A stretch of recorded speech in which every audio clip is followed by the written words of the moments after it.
Hello, everybody. Did you like that? New opening titles. There we go. He's been playing. I thought they were jolly good, actually. Hello, everybody. Welcome. Right, not this early in the evening, really. Welcome to tonight's Sunday show. As you may have noticed, Mr. Spencer Pollard isn't feeling quite tickety-boo tonight. So, by special request, by himself, we have Mr. Drew Manton is back with us. How are you doing, Drew? I'm very, very well, thank you. I'd just like to make it clear that it was a special request from Mr. Pollard. It was a special request from Mr. Pollard, actually. Asking if I could step into the breach. And here we are. And you are certainly very used to stepping into things. Actually, I'm going to reveal this live on the show, on the internet. Please don't. Right? I booked the rooms for Telford. Excellent. Yeah. Excellent. That's fantastic. That's like I said last night, John. I think it's going to be more popular than ever next year, on the assumption that it goes ahead. So we really needed to get on top of that very early. They rang back today and they said, yeah, no problem. So that's two separate rooms. I hasten to add, ladies and gentlemen, two separate rooms with breakfast. Breakfast. So, excellent. Right, so let's just hope no more of our favourite musicians pop off their clogs next year to spoil the Rock to Telford playlist. But there we go. Yes. Anyway, let's jump in at the deep end tonight, because I think controversy corner straight off the bat. We're going to go straight to controversy corner. I tell you what, I don't know about you, but it's been a fractious week, hasn't it? In terms of in many ways, yes. I think fractious in the sense, for me at least, I haven't been very well this week either until the weekend. I had a few days off work, but it did appear that in some corners of Tinternet, some people were looking for arguments, very much so. And to be fair, I mean, you know me, I'll never walk away from an argument. But it wasn't one to walk away from. No, it wasn't one to walk away from. So let's just jump straight in there with this week's most controversial kit release in the history of ever. It's yet another 109. But as Drew and I are going to demonstrate this evening, this is not yet another 109. And it's not even controversial.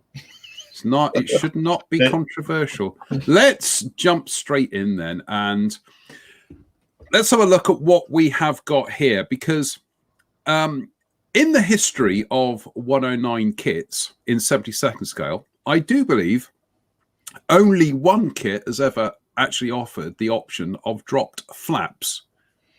And that was the Airfix kit. 72nd, yes. Yeah, that was the Airfix kit from about 8-9 years ago.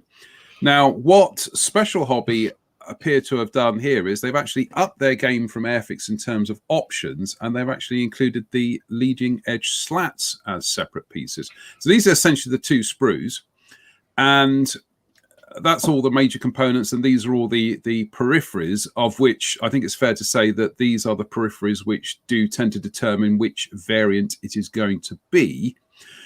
But if we also look at the surface detail of this one, it is a step up again, isn't it? I mean, my immediate takeaway looking at that surface detail is if you put that photograph next to a photograph of the same part from the Edward 48th one, you wouldn't be able to tell the difference. It's kind of Genesis in the fact that they have worked with Edward on this.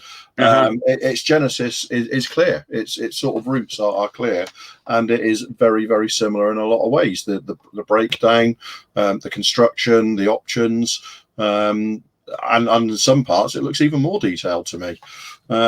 So it's. You know, a Special Hobby are very much aiming for the mainstream, aren't they?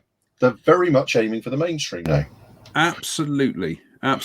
And I think it's, as we can see, we'll come on to this in a second. Here is the clear sprue that gives you options for pretty much every 109 canopy variation there is, which comes as no surprise because coming up as a future, as the next release from this one's going to be an E4. Four. Yeah, they're also going to do an E3 as well with the rounded canopy as well. So Special Hobby clearly are into this for the long term, and what they're offering here is essentially, this looks like this is going to be the new benchmark go-to 109 kit in 72nd scale. Certainly Obviously, for the E model, yeah, without a shadow of a doubt. It's just Yeah. there's nothing. We've had a really good run of 109E kits over the last, I would say, just over 20 years, from the Yeah. Tamiya kit through ICM, Airfix, and now this. They've all been great kits. Mm-hmm. They've all been great kits. But this, obviously, the caveat will be, need to check when it finally does come out, is actually go through it with a fine tooth comb to check out any accuracy issues and things like this. And people have been claiming they can see things, but as ever, you tend to just be a little bit wary of people jumping on kits saying they can see problems with it. I certainly can't see anything overly kind of concerning. Maybe the leading edge slats might be a little bit oversized, but I'm going to wait until I see the kit. In terms of just the options and the detail, this is just a step up again. So it clearly isn't just another 109. This is significantly probably going to be the default go-to 109 in the future. Very, very much so. And for me, it's very much a statement of intent from Special Hobby. Yeah. As well. Special Hobby started going into some more of their steel toolings in the early 2000s, but they still harked back to the limited run era in a lot of ways. And then sort of 6 or 7 years ago, they sort of upped that again into some genuine long run sort of stuff. But it seemed like the detail had slipped a little bit. You were getting proper long run, easy build kits, but sometimes the detail was a little bit rough, a little bit coarse. And this looks to me like they've combined everything together. They got the finesse that we know they're capable of, and it is most assuredly, a kit that they're going to make 50 or 60,000 of from one piece of tooling. Absolutely. If we have a look at the schemes here, they've put in a nice mix of schemes. I mean, I am an absolute sucker for these early war. I love them. I love the early war 109Es. I just think they're such great they're such great schemes. And with the smaller crosses on the fuselage, they look neat. They look lovely. And we've also got some nice motley ones. Beautiful. Yeah, that is nice. That's really nice. And helmet wicks is going to be certainly a challenge if you choose that. Yep. And the decal sheet. Well, look at that. Lots of lovely stenciling. Marvelous. And that looks good. I think that's very comprehensive for the scale. They've also included those markings. I think it's the best way of putting it. I like it. I like it a lot. I think controversy aside this week, you simply are not going to catch a cold doing this subject. No, it's one of those very few subjects that there is room in the market for everybody to do it. And I think also, I know one of the kind of not complaints, so I got to choose my words carefully tonight. But one of the observations was people saying that, Special Hobby, their niche is the niche. And it's, yes, their niche is the niche, but sometimes you need to have that varied diet. You need to have something of substance, which is actually going to help pay for the niche things. At the end of the day, when they were releasing kits under the MPM label and some Special Hobby, it was the same company, just different names on the box. When they were doing the really niche stuff, you have to bear in mind they were doing runs of 1,500, 2,000 on resin tooling. So it was niche stuff that didn't have particularly high sales volumes, but didn't have particularly high investment either. Yeah. When you're moving into mainstream tooling technologies with the kind of finesse we're looking at here, the investment in time and tooling and all the rest of it is orders of magnitude higher than it was when you were just doing limited on niche subjects. Yeah. And so let's put it this way: without without a Special Hobby Messerschmitt 109E, you're never going to see a Special Hobby, I don't know, Brigand. In a current, without you don't get one without the other now. No. And very much that is going to, you could make the same argument that you would not see an Airfix Beaufort without an Airfix Spitfire. Or you wouldn't see an Airfix Walrus without an Airfix Spitfire. They kind of, one feeds the other, and it allows them to do these things. So over the coming years, you're going to see less, a smaller volume of niche subjects from Special Hobby and a much higher volume of mainstream subjects. But the niche subjects are going to be done to the same quality as the mainstream ones now. Mm-hmm. So you have to accept that as companies get more and more successful and push to move into the mainstream, stuff has to give way. Well, I was going to say, perhaps one of the contenders, I think for you and I at the moment, one of the contenders for kit of the year at the moment has to be that Eduard Z37A. Yeah, I'm looking at it now. It's like, exactly. There's a reason why Eduard have been able to do that, because what have they been pumping out these last 4 or 5 years? Spitfires and 109s and Mustangs. Yeah, the subjects that, like we say, you will never ever catch a cold on. Yeah, and I think our personal experiences with Special Hobby. I mean, we both built the Nat, didn't we? And I think that was one of their kits that was a real benchmark step up for them. Yes, it was. It was one of the first kits from their kind of new, the new technologies they had started using. And like I say, I mean, you had the Magister. This year you had the Heinkel 162. And all these kits. But there was still a tiny little bit, in some ways, you could find the surface detail was a little bit kind of heavy. You had all the easy build technology, the really high precision tooling, but sometimes things like the surface detail could be a little bit heavy. This 109 looks like it's going to combine everything together, and you're going to get the absolute finesse of effectively an Eduard kit with that buildability as well. So it really appears to me that it's making another step up for them into playing with the big boys, essentially. Yeah, I'm looking forward to this one. I think I mean, I certainly want to build that A scheme, and I think, as ever with Special Hobby, they are just one of those companies you always keep your eye on, because and I think you have to bear in mind that Special Hobby also produce kits for Eduard.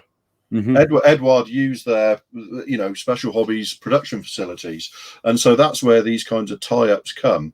Mm-hmm. And I think I mentioned earlier this week, I mean, Eduard said about 8 or 9 years ago they were going to start a 72nd scale revolution, which perhaps has slowed down a bit on Eduard's part, and I kind of wonder if the intent is that as part of a tie-up they're handing that off to Special Hobby. Or is it a case that Eduard, they tried the 72nd scale revolution, but came to the conclusion that 48 scale was where the meat and potatoes were? Yeah, exactly that. And yet, for Special Hobby, their meat and potatoes is largely 72nd. It has to be said. Yeah. So there's kind of like that. They're clearly working very, very closely together. Yeah, and very successfully. So have Eduard effectively handed that 72nd scale revolution over to Special Hobby? Yeah. Time will tell, but it's interesting. It's interesting times in the former Czech Republic. Absolutely, former Czechoslovakia, I should say, the Czech Republic. So it's really, really interesting, and I'm really interested to see what happens in the next year or two. Because I think you're going to see a lot more mainstream subjects from Special Hobby and 72nd scale. And speaking personally, I welcome it. Absolutely. I welcome it. Talking of mainstream, Buccaneers. Well, this is sorry, you know what? I was kind of waiting for you. I was feeding you in there. I was kind of waiting for you to put a picture up, because I thought you were saying, talking of next thing, is you were going to press a button and a picture was going to come. Yes, the Airfix second boxing of the. Yeah, there you go. That's what I was expecting. The second Airfix boxing of the 72nd scale Buccaneer with Mr. Tooby's fantastic box art there, which is very, very. That's how you expect to see an RAF Buccaneer, isn't it? I like his smoky exhausts. Yeah, and I like the way the smoky exhausts are kind of diverging the way they really did. Yeah. That's a fantastic piece of box art. Very nice kit. I've built 2 of them so far, both in Fleet Aeron markings.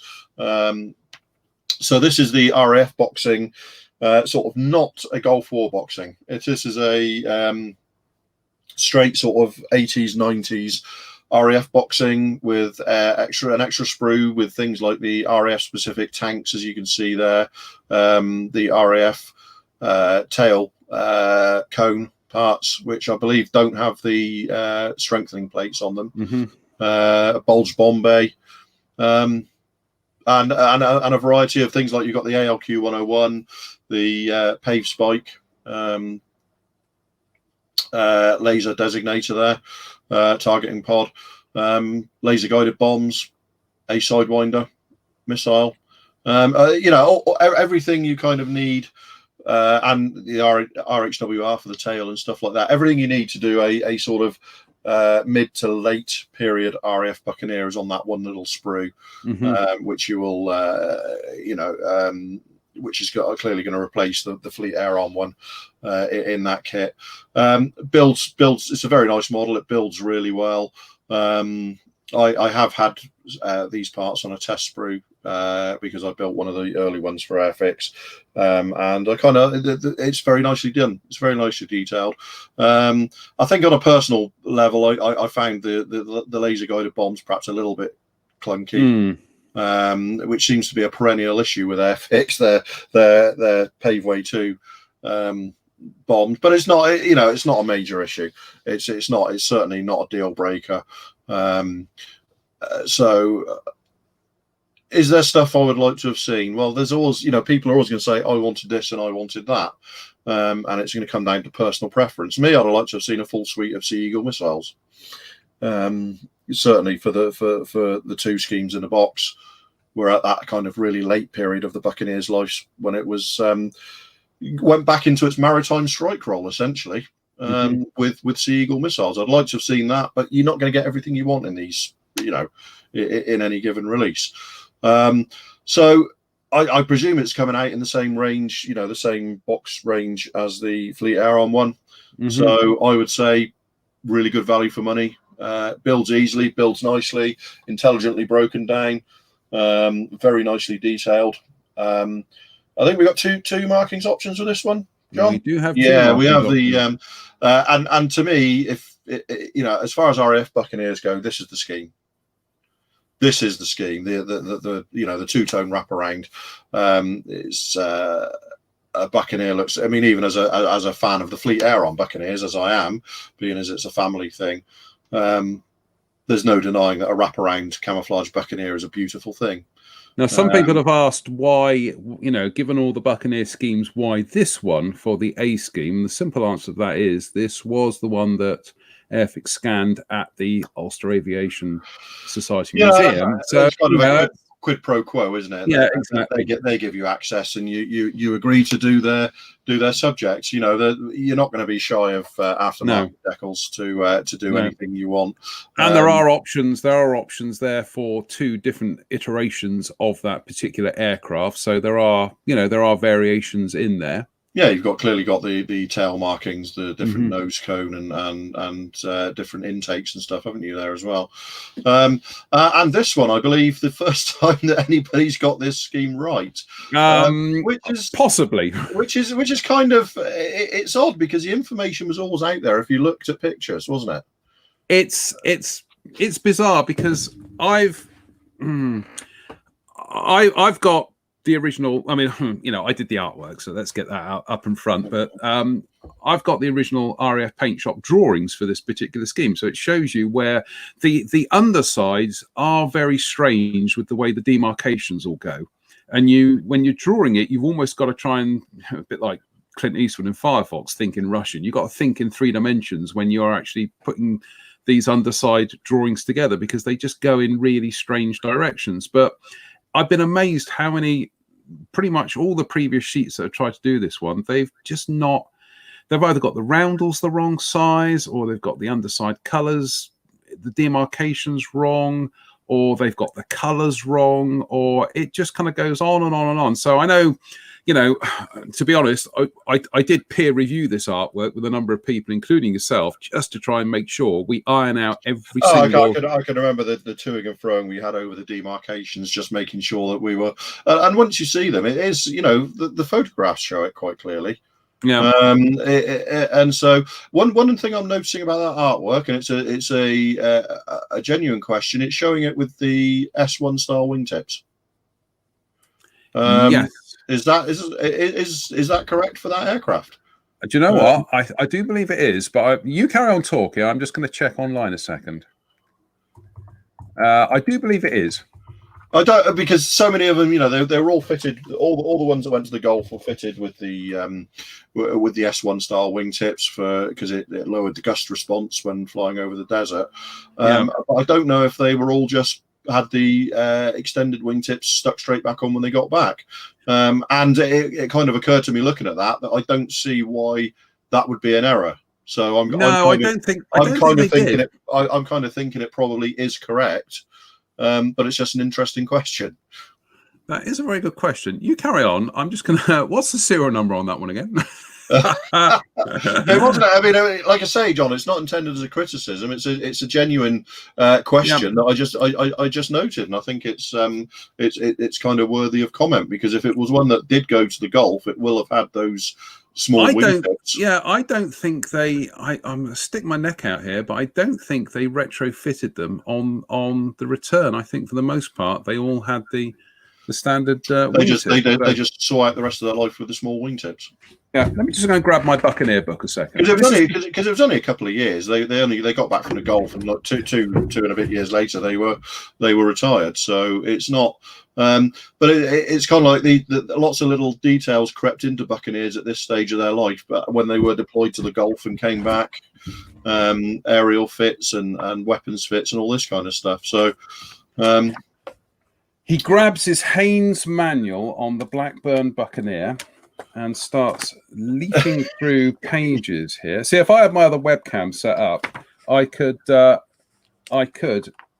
actually show you what I'm looking at in the book here. But no, they are the unflared wingtips. Okay, cool. I'm just double checking that, but I'm just having a look at some photographs here, and yeah, quite definitely the unflared wingtips on these ones. Cool. Well, there you go. Question answered then. Question answered. I'm not going to be happy until I actually dig out all my actual Buccaneer pics to really find out. See, you dropped that one on me. You should have discussed this beforehand. I could have actually have. It literally. So I don't know why it kind of suddenly occurred to me. I was just looking at it and went, oh, because it's you know, it was one of the only sort of outwardly visual changes apart from the color scheme and some minor aerial stuff that was made to the Buccaneers when they went to the Gulf. So welcome to Buccaneer Wingtip Night, everybody. It's the hot topic for this evening is did RAF Buccaneers, did the low vis grey ones have the extend or the flat wingtip? I'm sure they see, talk about a broadcast falling apart over one small detail. Anyway, that will be coming up. I think that's. Have I triggered you? Have I triggered you? Yeah, sorry. Yeah, you have actually. Sorry, I had my torchlight on to go and get me Haynes manual on the Buccaneer. So, we will provide you with an answer by the end of the program. So that's due for release around about. I think that's coming up early New Year now. So, right. I know people have been saying, you know, oh, there's no Gulf ones in there. Well, the sprue doesn't preclude any future boxings in Gulf markings. Let's put it that way. And to be honest, bearing in mind what's on that sprue, it doesn't preclude you from doing a Gulf War one if you've got decals. Yeah. Make the right selections. You've got one ECM pod, one laser guided bomb, one pave spike, one sidewinder. There you go. There's the Gulf Warlord, which is available, which is all on that sprue. So if you want to do a Gulf War one, and the wingtips and the small wingtips are in the kit as well. So Dave Fleming says XX885 still has S1 tips, and he's given us a link to a picture. I absolutely expected Dave to be the one to sort that out for us. I was about to ask actually, can Dave have a look, because I'm sure he'll know. He'll know. And you know, lo and behold, before we get there, Dave's actually answered it for us. So there you go. You can rest easy. You got it right. And it's funny you mentioned Gulf War ones, for the simple reason that we're coming up to 30 years next year. Next January will be 30 years. 30 years since Desert Storm. And still the most accurate Desert Storm RAF decal sheets that have been produced. Model decal. Yeah. There have been other sheets, but there have been other sheets with any number of really bizarre kind of errors, which Dick Ward did all the research 30 years ago. It's out there. I don't get it. Anyway, let's move on. Let us move on to the next subject tonight. And this is a beauty. This. I've got this kit, but as far as I know, this is going to be a new boxing with new decals. And see, you introduced it with the box art immediately and left me hanging with the Buccaneer. Absolutely. Outrageous. The Wolfpack Designs 72nd scale T2C Buckeye, but this one is in gorgeous US Navy low-vis colours, Top Gun colours. Isn't that absolutely fantastic?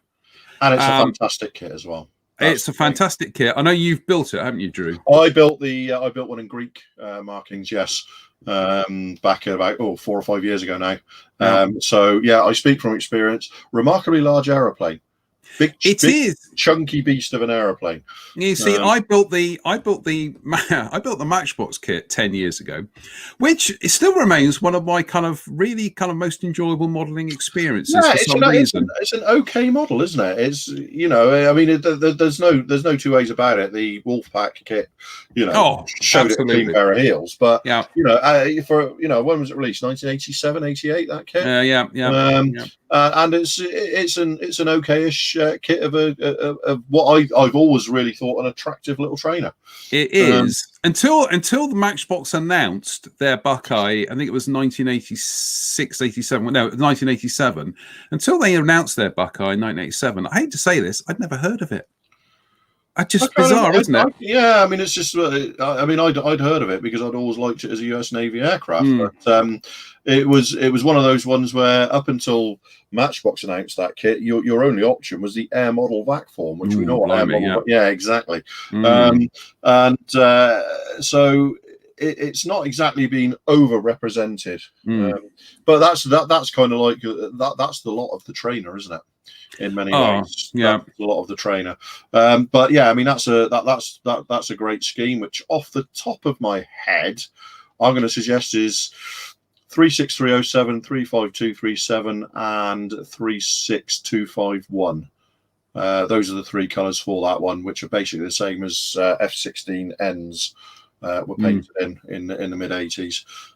So a really, really attractive scheme. And the F-21, the Lions, the Kafirs that the US Navy had initially were all painted in that scheme as well. So it's a really pale, it's not really pale, but there's not a huge amount of contrast between each colour, which makes it a really nice ghosty sort of scheme. Despite the fact that I already have this kit in the kind of standard white US Navy boxing, and I could just go out and get new decals to do a Top Gun one. I am going to get hold of one of these. Yeah, just buy this one. Wolfpack. It's one of what else have they done? They've done the 48 scale T38, haven't they? That's gorgeous as well. Yeah. When they put and they've got an F5E and F5F coming, haven't they? So I can't call. You'd never run out of options there, would you, for aggressors? No. But yeah, it's generally speaking, I think these come out and by the time they reach the UK, they're retailing sort of £15-20, and I think that's great value.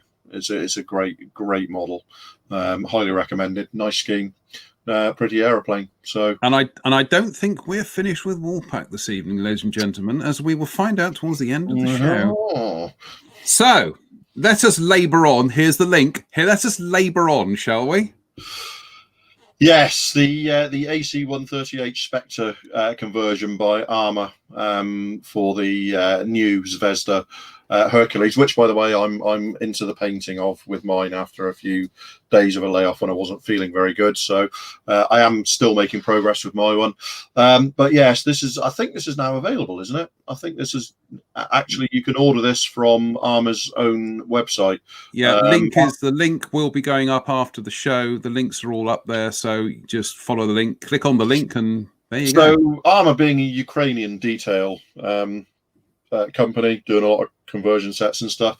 So basically everything here you need to turn the Zvezda C130H into an AC130H. What I've noticed is that looking at the parts as they're rendered here, is that there's barely any cutting of the base kit is going to be needed.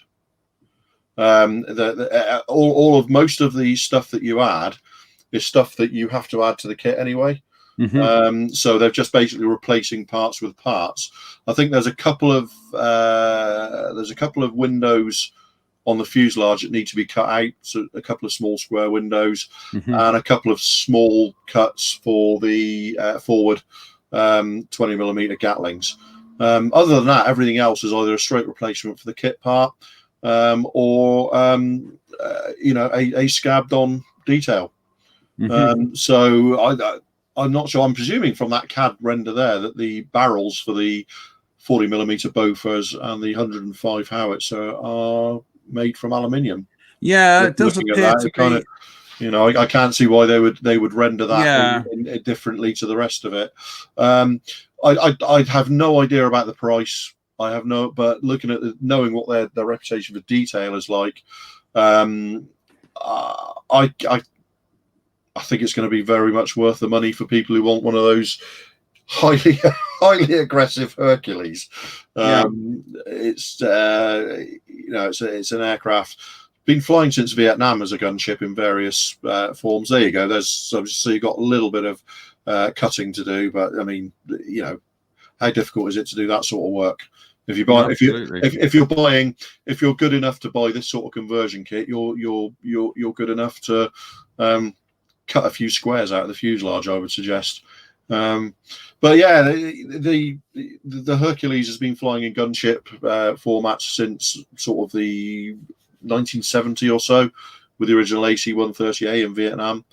And I think the AC-130H, this one, the Spectre, I think that was the most widely produced.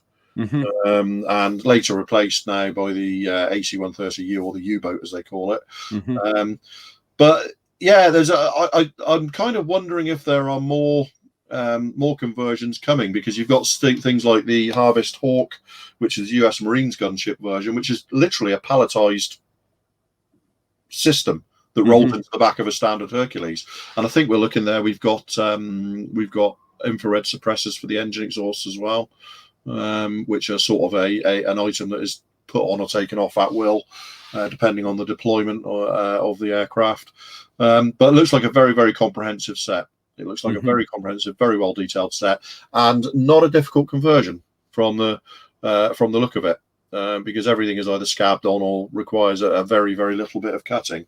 I would really like to see this in. I would really like to get hold of one of these actually, just to give it a proper once over.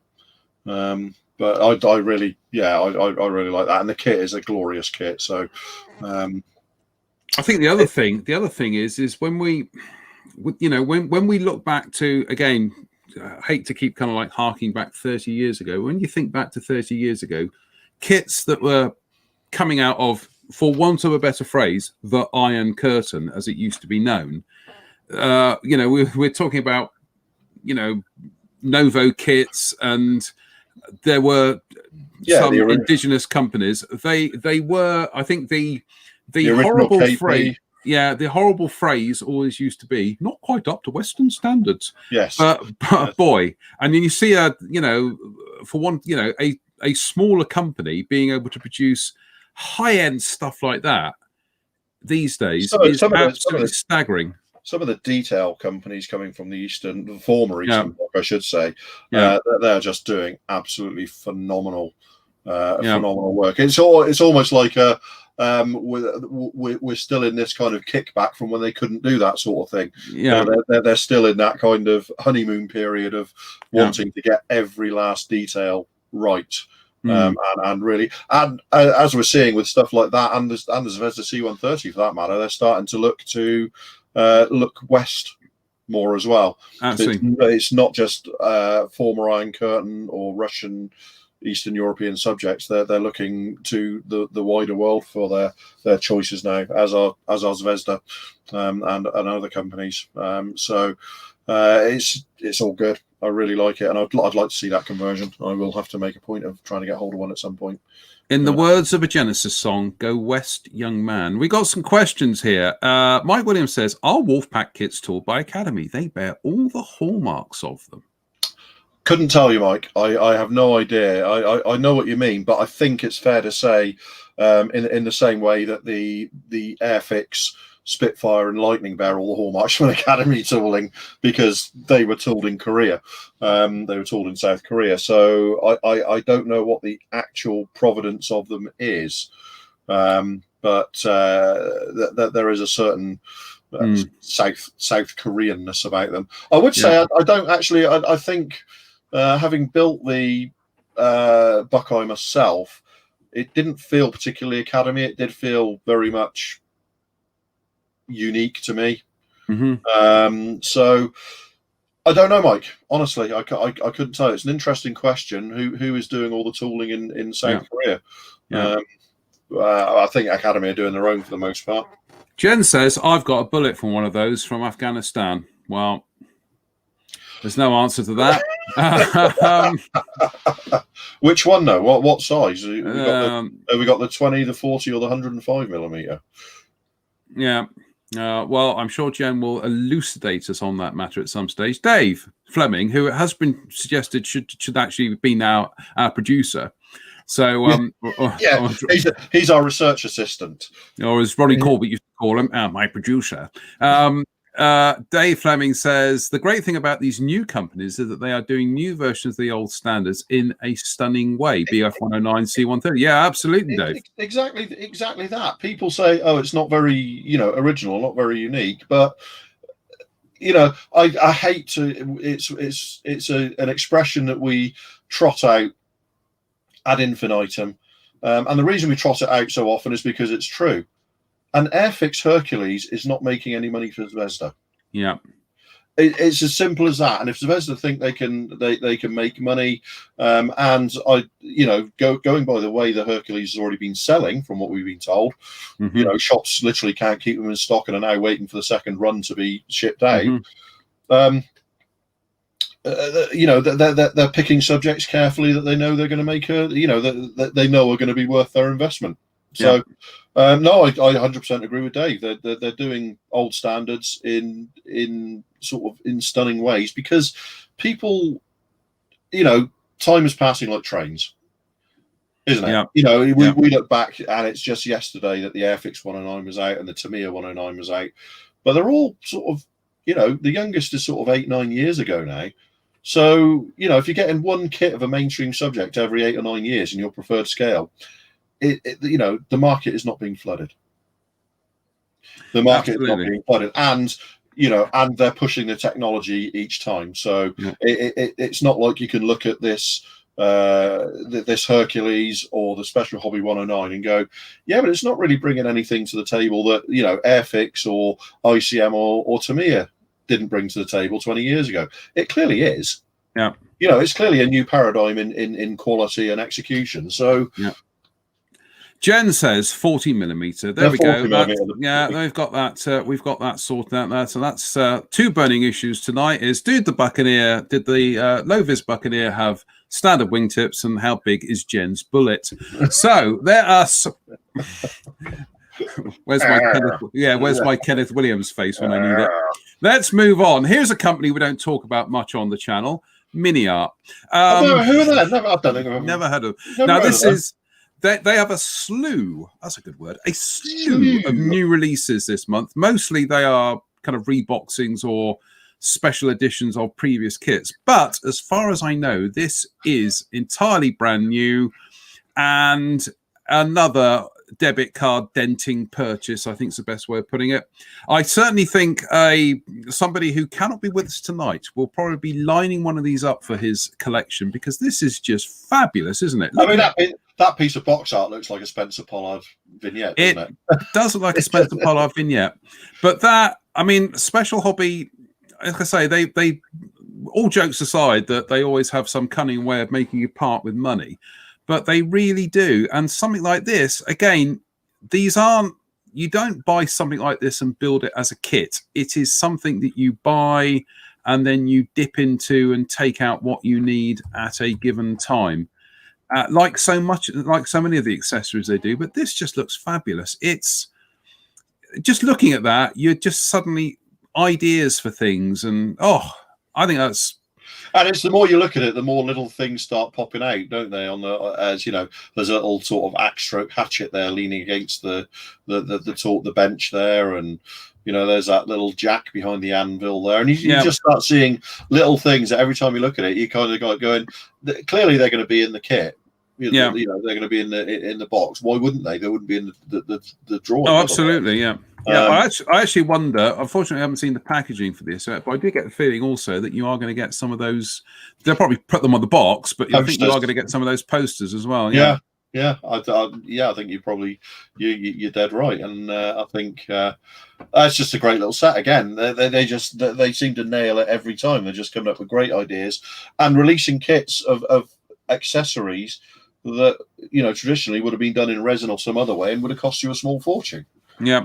Yeah. Although it has to be noted yet again, it's kind of a bit of a theme with us tonight, is for as much as Mini Art do all these kind of beautifully esoteric things like German industrial tractors and pigeons and pianos, what else have they got in their range? T-34s, T-55, Lee Grants, T-55. We go. Yeah. So they're not, you know, again, what we're talking about is that they are that they're also producing the steady sellers, which are allowing this sort of thing to happen. Yeah, so, absolutely. Right, Drew, here, kitty.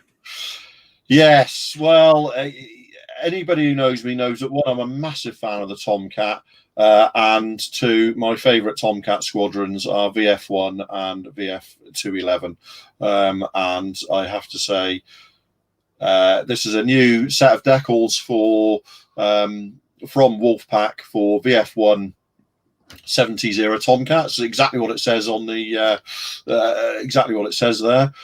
So this will be early first, second cruise, 73, 74, Operation Frequent Wind, when they actually were, you know, flying over Vietnam during the withdrawal and stuff like that. And it should be said that this is kind of like an addition to, they've already released a conversion set with the early Beaver Tails for the Academy Tomcat. So it's kind of like, we've done the Beaver Tail, what are we going to do next? Well, we need to do some markings. This is, I know Spencer prefers VF2, but he's wrong. Yeah, he's wrong. So we, you know, the VF1 is just the one that, I don't know about you, John, but it's just from my childhood. You know, all the good box art have VF1 on it. That kind of childhood? I rest my case. And I rest my case. And the Hasegawa kit as well. Yeah. The original Hasegawa kit had a VF1 Tomcat on it. And I maintain it's the best scheme the Tomcat ever wore. Yep. It's the best scheme the Tomcat ever wore.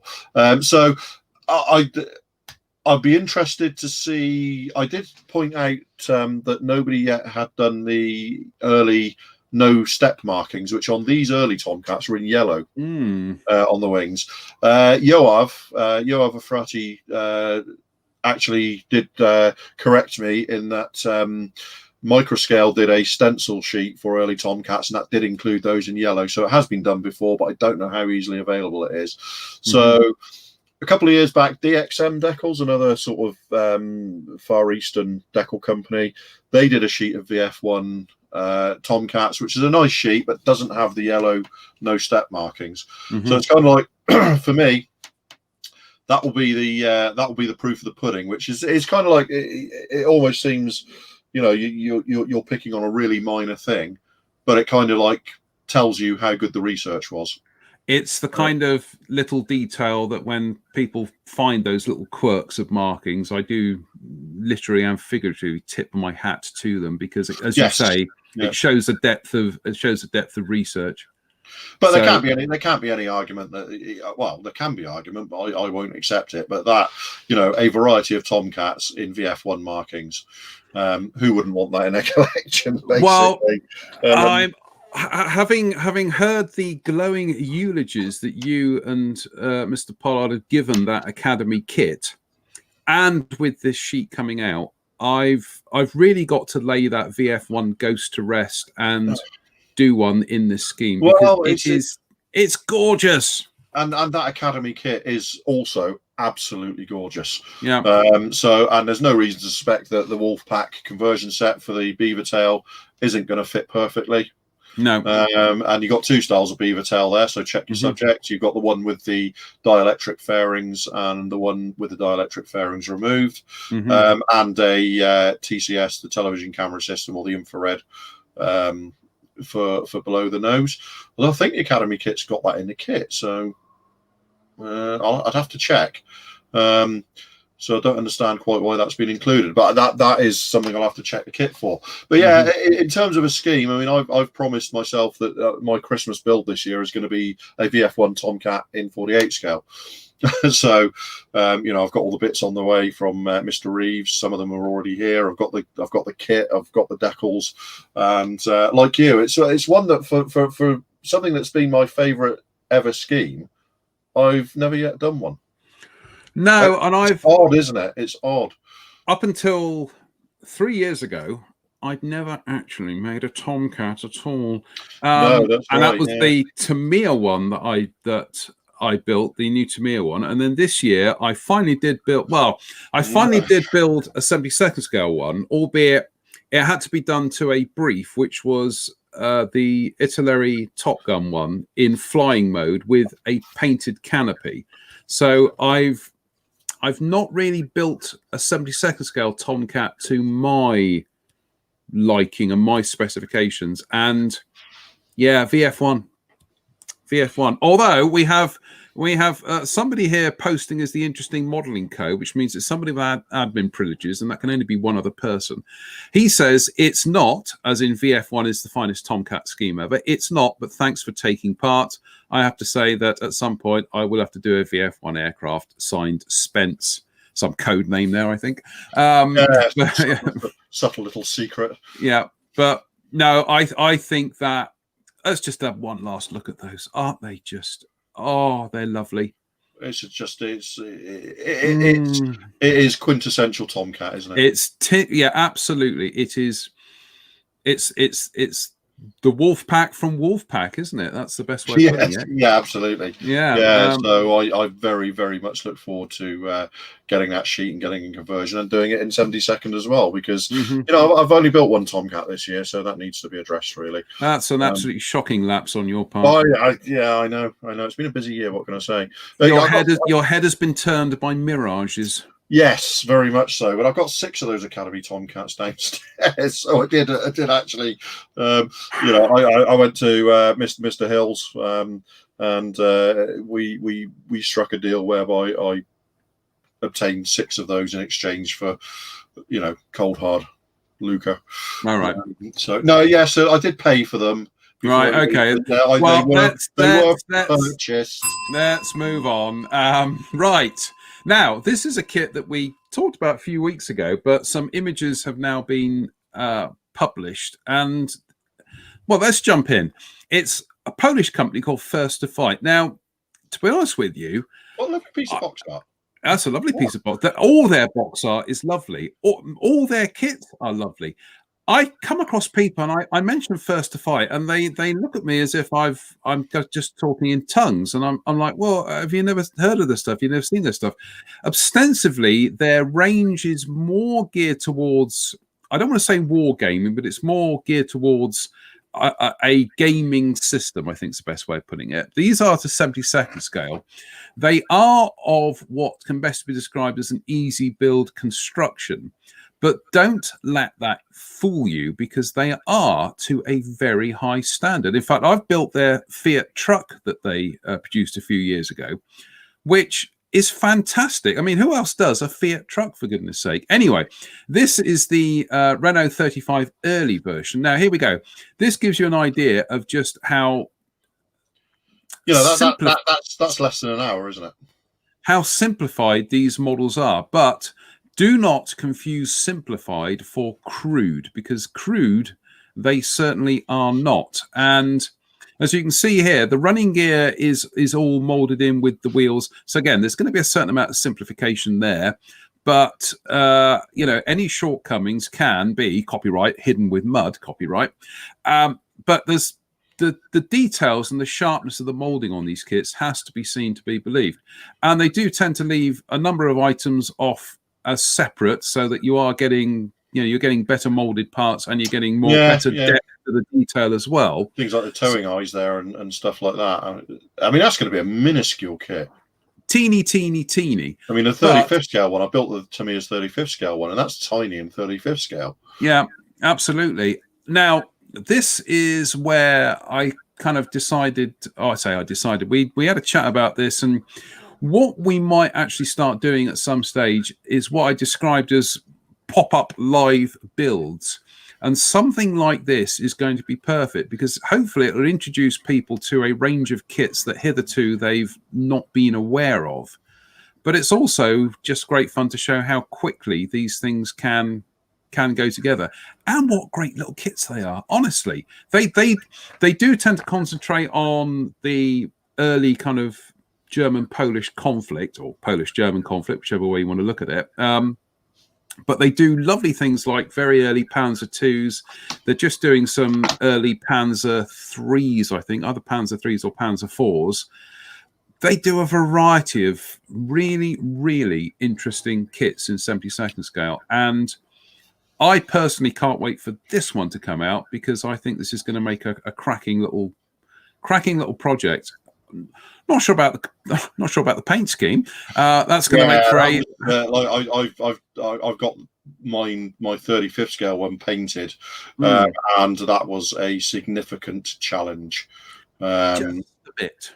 It's we've talked about doing these kind of pop-up lives, and certainly an idea drew through at me last week when we were in the middle of the festival, and that was to do I can't remember how he described it, but essentially it's to have two webcams on people's workbenches and have simultaneous builds, isn't it? Simultaneous builds. Yeah, and have people talking about the same kit with a split screen like we're seeing here, or just separate projects, just different projects, and we're just chatting about what's going on. So it's kind of like it'll be like a live peek into two modelers building things and the kind of inane chatter that goes on.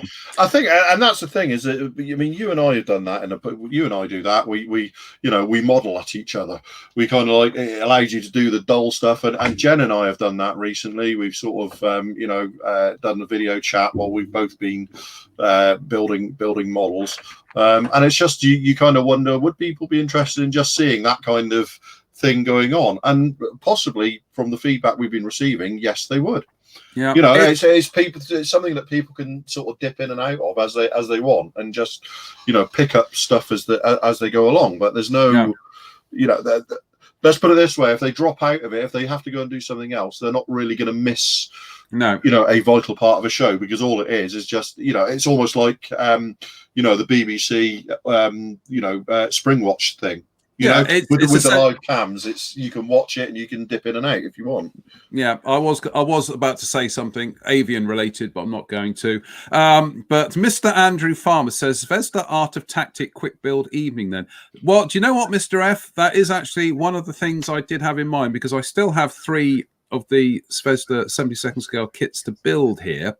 And I think one of them would be perfect for a pop-up live, just to when I call them the pop-up lives, because chances are they won't be trailed. They will literally one evening I'll be like, right, I'm just going to do it. So it's kind of thing where you sit down with a new kit, take it out of the box, and think, I might as well switch the camera on. Exactly. and So and just do it. I think. I think that's a good idea. I think that's a really great idea. Even if you're just opening a box and going through a new kit before you start building it. Again, that's going to be another one of the kind of pop-up things that we're going to do is, we might even do that hopefully with one of the Fine Molds Phantoms in the next couple of weeks. So it will just be like a pop-up live by somebody. Yeah, all right, calm down, Tiger. Jen Wright, with her finger on the pulse of the youth, says basically a vlog in it. Yeah, true dat, Jen. True dat. True dat. Absolutely. And everybody, it seems Mr. Pollard thinks that the pop-up modeling lives are a good idea, and he thinks that's a good idea. Everybody thinks it's a good idea. Excellent, splendid.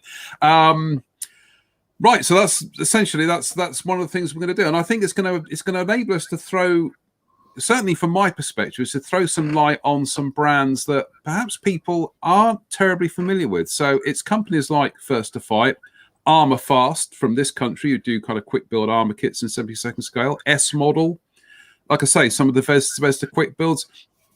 It's going to be whatever takes a fancy, just to have, 45 minutes to an hour.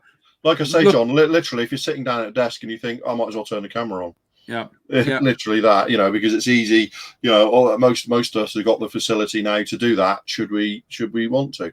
Yeah, absolutely. So, right, it's competition time. Not us. This is our good friends over at Jadlam, who are doing a competition at the moment. They are giving away. Oh, look at that! It's the reissued vintage classic 24 scale Spitfire from Airfix. Now, you're going to have to be quick because they'll be choosing somebody at random on the 16th of November. So if you want to be in with a chance of winning this kit, make sure you've liked Jadlam's page and given them a follow, and they will, who knows, it could be you. But yeah, 24 scale Airfix Spitfire. I would go in for that competition, but knowing my luck, I would probably win it, and everybody think it was some kind of dreadful. So I'm not going to. But yeah, head over to Jadlam's page. We've already got an active link up on our Facebook page anyway.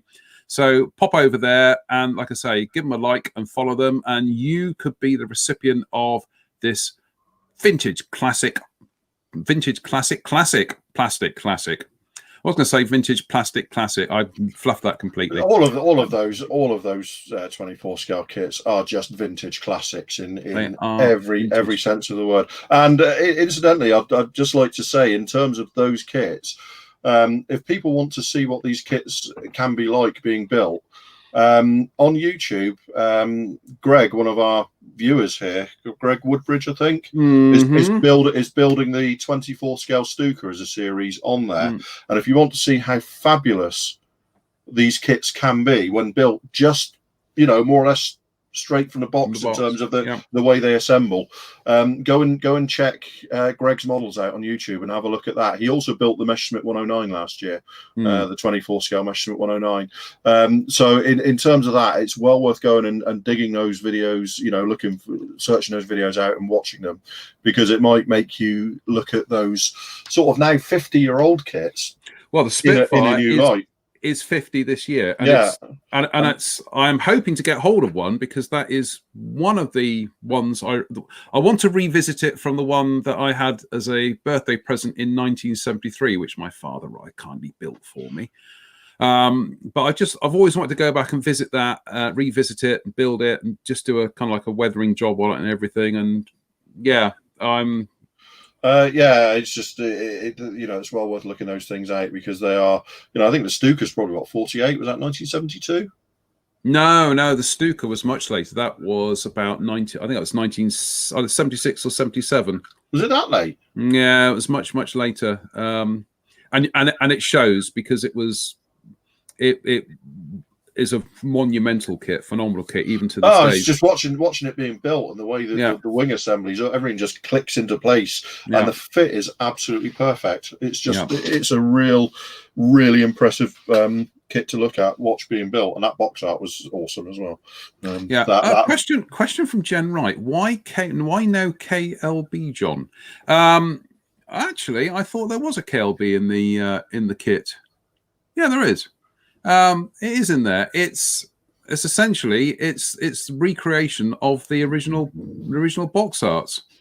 So the original box art. So it's a recreation of the 2 original schemes in the kit. So KLB is one of the schemes. She's got me worried now because I'm gonna go and open up the artwork files, and yes, of course it's KLB. Steve Moore says we need a 24 scale. I know. Steve Moore says we need a 24 scale C Fury. Yeah, we do, Steve. You're right on that. No argument here. And Mike Reeves says, talking about our pop-up lives, he said, be much like a club build at the local shop. I like it. Thank you, Mike. That's very kind of you. So, yeah, we're going to give that some thought. In that case, Mike, set your camera up because you're in. Yeah, set your camera up. You're in. Yeah, you're on, son. Any other business? I don't think so. Thank you for inviting me to replace, our esteemed leader, our esteemed and ill leader. It's been as enjoyable as ever. I think we covered some fairly diverse ground tonight. It has been a little bit aircraft heavy tonight, but I'm afraid sometimes this is just the way it rolls, people. These are our personal picks of the week. Yeah, I mean, the thing is, when you bring me into it, it's very likely to end up slightly aircraft centric, isn't it? It tends not to be. We tend to have to avoid German armour for some bizarre reason, but never mind. I'm sorry. Did you say? Right. Well, you don't have to avoid German armour. Just do something after 1980. On that note, then, it just remains for me to say thank you to Drew for stepping in this evening, because he certainly has stepped in this evening. We did that joke at the beginning, but it's worth repeating it.